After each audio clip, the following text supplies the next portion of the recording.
Well, hello, welcome. Today we're looking at the Grade 8 B2 piece, Il Porco Rosso by Joe, and I'm going to get his surname wrong probably here, Hisaishi. He's written a lot of nice music, so it's worth maybe checking him out on the internet, on YouTube or something. He's done some good stuff. So here we go. We're going to play through this and see how it sounds. It's very rubato at the beginning. It's very loose at the start, and then the tempo kicks in bar 9, where it says 90 BPM recommended tempo, which gives you this kind of that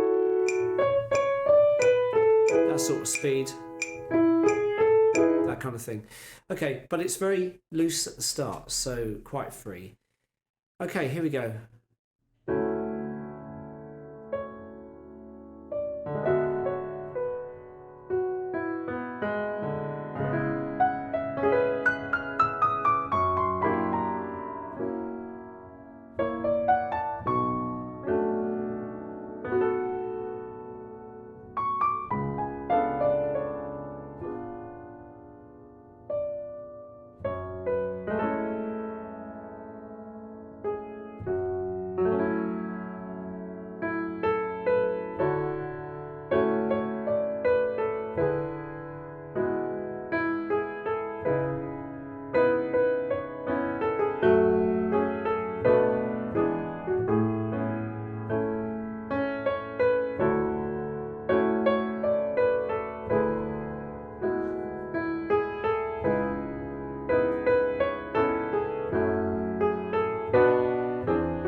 Let's look at that last bar. Yeah, I don't think I quite sounded the B there at the end, did I, folks? But anyway, there it is. Let's go back to the beginning now and talk through it. So this is straightforward stuff. If we go back to the beginning, all we're doing is keeping it very calm, very laid back, tranquillo, rubato. Just take your time. You know, we play the first chord, nice and gentle, and then ease into the first note. Make sure your rolled chords are nice when you roll them, you know, and later in bar 3 that you don't have to kind of do them too fast. If you do them too fast, they sound a bit tense. You know, you want to go slow. Practice just getting a nice mid speed on that. Okay, so.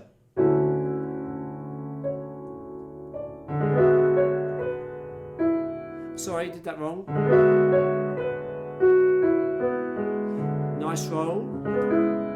Oh, I didn't quite hit that C sharp, did I? Then we're in the treble clef, of course, rolling this. Bit of chromaticism. This chord here just needs a bit of getting used to. G natural at the top, E, D and A sharp.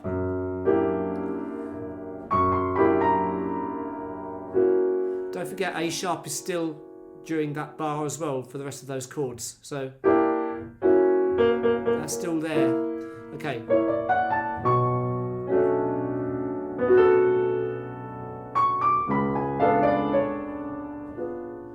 And then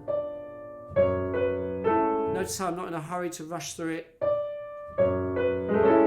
That's a slightly awkward place to roll.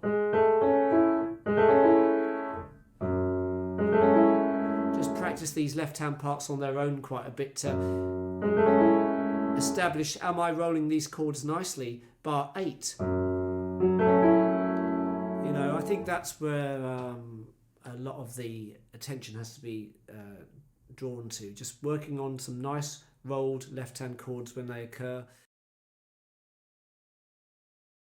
And after that, we pick the tempo up. So we're then going...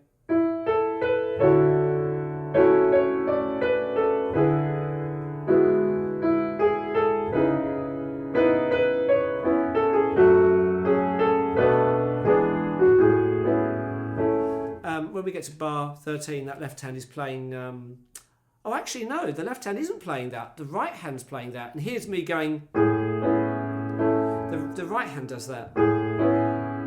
Of course, so just watch out on bar 13. You're playing the G sharp with the right hand, and then the other two chords also in the right hand. That little bracket there is indicating the right hand is playing those. Yeah, that makes a lot of sense. I'm not sure when I played it to you earlier whether I did it like that, but either way, that's the way to do it. Yeah, that works very nicely. All the way through this, it's just MP, really. It's not particularly loud, it's not super soft, it's just somewhere in the middle.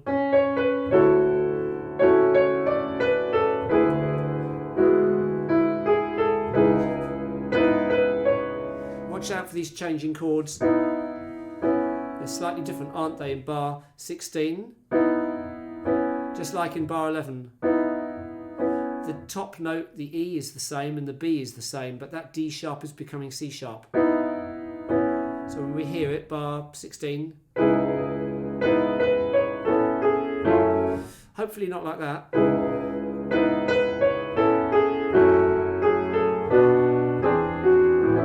Interesting chord there. That B sharp in bar 17 on beat 4, and then the D and the G sharp, a bit of temporary dissonance, but so again a nice roll. I like to move my thumb onto the A and then G sharp. They're suggesting a 2, which also works because you can go and then just put the 2 on A and G sharp and then E. The pedalling is more or less for the whole bar, although you might want to kind of pump the pedal a little bit just to not make it so blurry if you want it to be a bit cleaner.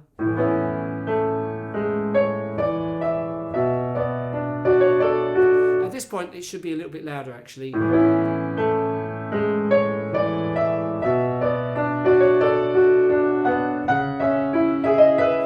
As you play through this section, remember the left-hand quavers are going on there. In bar 19, we're not only playing the B, but we're playing the quavers that go after that. The B minor broken chord.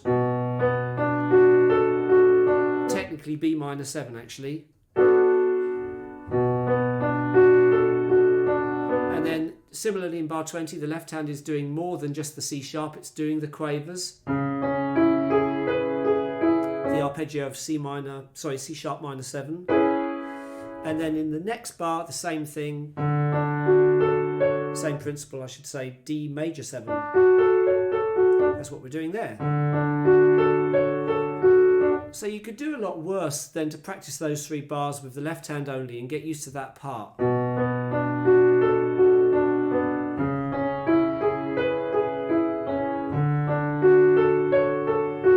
Generally speaking, you should be able to connect all the notes smoothly, even if I played it without the pedal.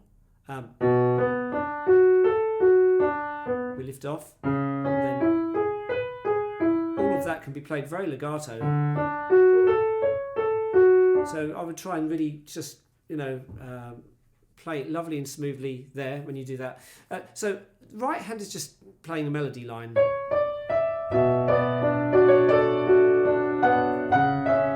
I'm trying to bring out that melody over the arpeggios. What you don't want is to have the tune overshadowed by the left.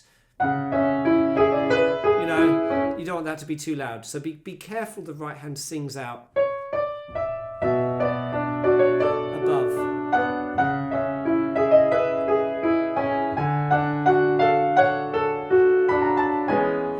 As I get to bar 22, I feel like broadening it a little bit. It's preparing us for a next section which is even more big and majestic. So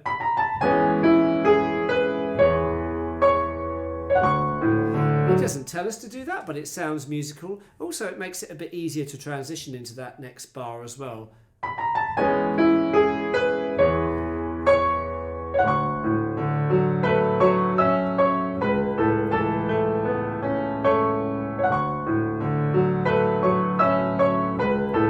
Obviously at this point it's forte, so this is the biggest part of the piece really. Then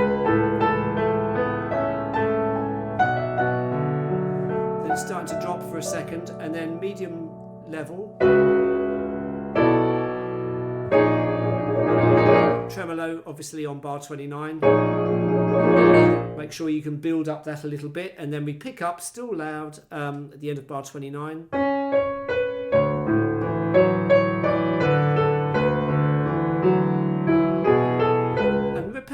More or less through the whole bar because we want those low notes to sort of ring through as we play the rest of it.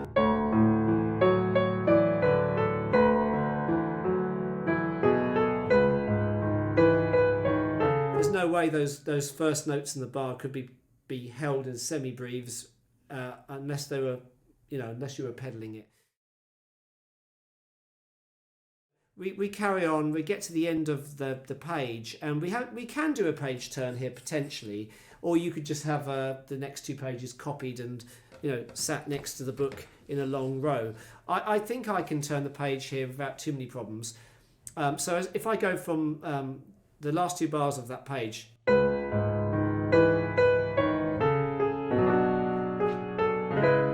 see what I did? I just turned the page very briefly. As soon as I had that first chord, turn. And in fact, I advise you to make a decision early on as to whether you're going to have 4 pages laid out in one go, which arguably is probably the easier way, or whether you want to do the page turn.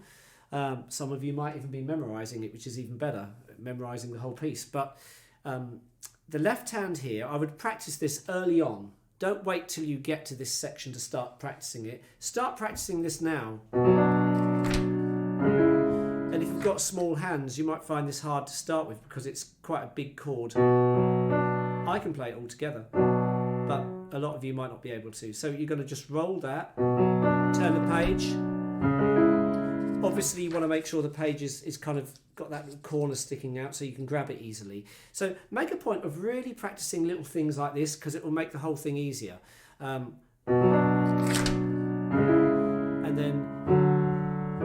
make sure you've kind of memorised at least the first bar or 2 of the next page so you automatically know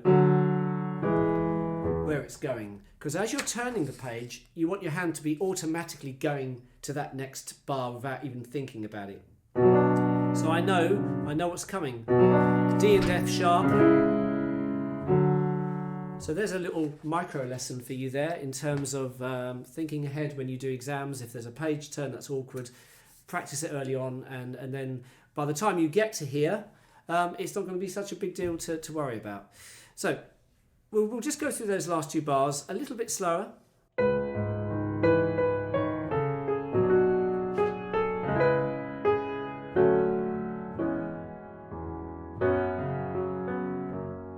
funnily enough, I said a little bit slower, then played it more or less at the tempo it would be. As we go to the next section then, you might just want to let things settle down on those earlier 2 pages. The next few bars, you don't really need to pedal it. You've got staccato written there, but also tenuto. So it kind of implies that you don't really need to be pedaling. At the same time, you don't need to make the chords really percussive. Don't go crazy like that. The tenuto marker really means you're still giving the notes quite a reasonable value. You can almost think of it as semi-staccato, you know. That sort of feel to it. So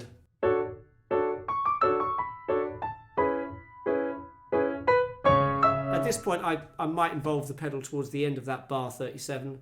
As we get the crescendo and then big chords. This is very awkward in the left hand. In fact, that's held. So make sure you don't come off. It's tempting to go, although in fairness, it's happening so momentarily. You know, you're going to lift off the right hand anyway. But you do want the left hand to be, that's got to stay ideally as you're playing. So it's going to get a bit awkward here. And this is even more awkward because you've got this F minor broken chord and then this. I think the only way to roll this is to play the D on the thumb on that E7 chord, bar 39. Yeah, 5, 1, 2. That's how I would do it. With a G major chord over the top. Very interesting sound. So those 2 bars slowly rolled simultaneously, more or less, but come off on those ones. So just to recap, bar 38, we're only rolling the left hand on that bar, remember?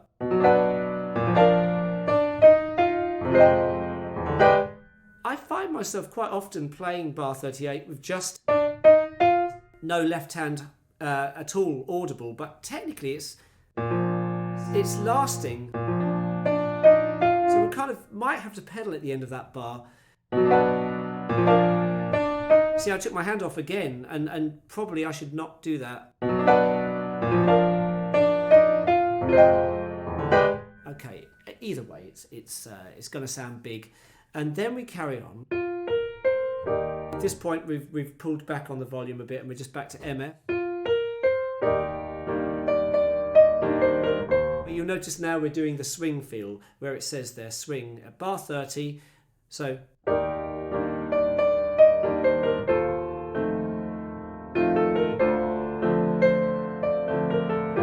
Be careful as well, because sometimes there's ties which are easily missed out. For example, when you play bar 40, you've got the double D, but later you haven't got a double C. You've got, bar 42. So just be really careful to watch out for any of those ties during these phrases. So going from bar 40.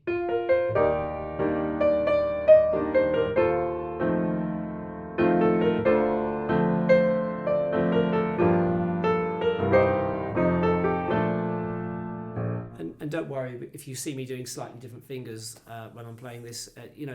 At this level, sometimes you might play certain phrases with different fingering. If it works for you, then usually that's a good thing. Let's just pick up from this point. So we're now playing that last bit there, bar 43. Yeah, that's it.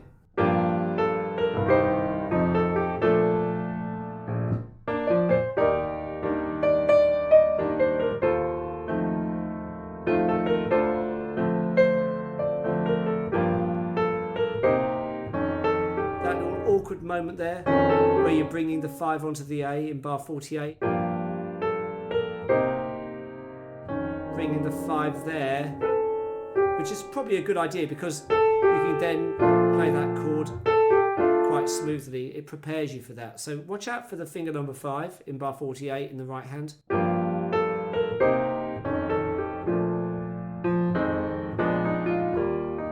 Interesting moment here, end of bar 49. Got that C flat occurring, just watch out for that in bar 49. D, C flat, A flat.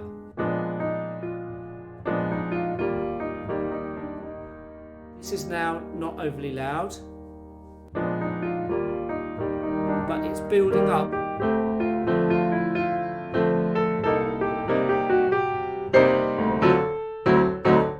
In an ideal world, you'd hold the A in bar 53. So you've got... But that's really hard to do unless you've got massive hands. So don't get too hung up on that. If you don't do it, no one's going to really notice. It's still a big sound.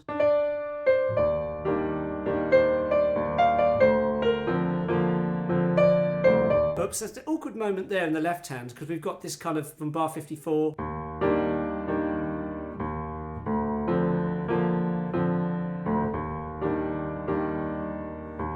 Sort of two different zones going on. The chords in the middle of the piano and those notes going on in between. I mean, you could isolate the left hand on its own, perhaps to practice some of that. Melodically, it's very simple. So, you know, more work is involved, of course, in the left hand here. So you could break this piece up into various zones when you practice. Just recapping, actually, the first section up to bar 8, just to get the open space and not rushing. And then picking the tempo up in bar 9. That's straightforward. Takes you to bar 18, which marks the end of that section. So that's your second section really to think about. Third section starting from bar 19 and running down all the way through that really until you get to the key change at bar 38 really. So you know, I think you could easily break this down into a few different zones when you practice. Of course, when the swing feel starts at bar 40, that obviously is another section. And we also have you know, this final kind of moment of the piece using the same themes at bar 54. It's just a development of really what we've been playing on the previous page.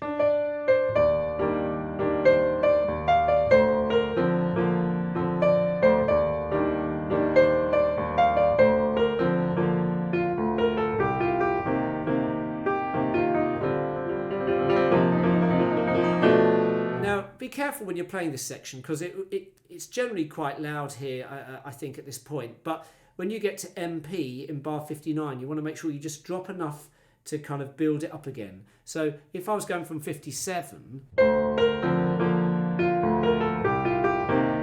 quite loud at this point. And I've just dropped on that tremolo. Tremolos have to be pedalled. You know, if you do them without, they don't sound so good. You have to pedal them. And it's just a rattling of notes. So probably most of you have done tremolos before, but it's really, it can be quite sloppy actually, and it works. When the pedal's down, it just amplifies. You can pedal this bar 60. Get a really big sound and then maybe coming off on the last beat, ready for the final bit. Oh, rhythm was wrong there. It's very straight, isn't it, that bar 60?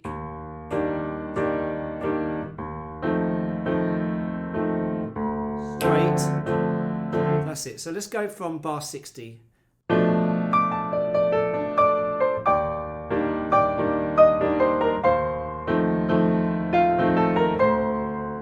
As a chord.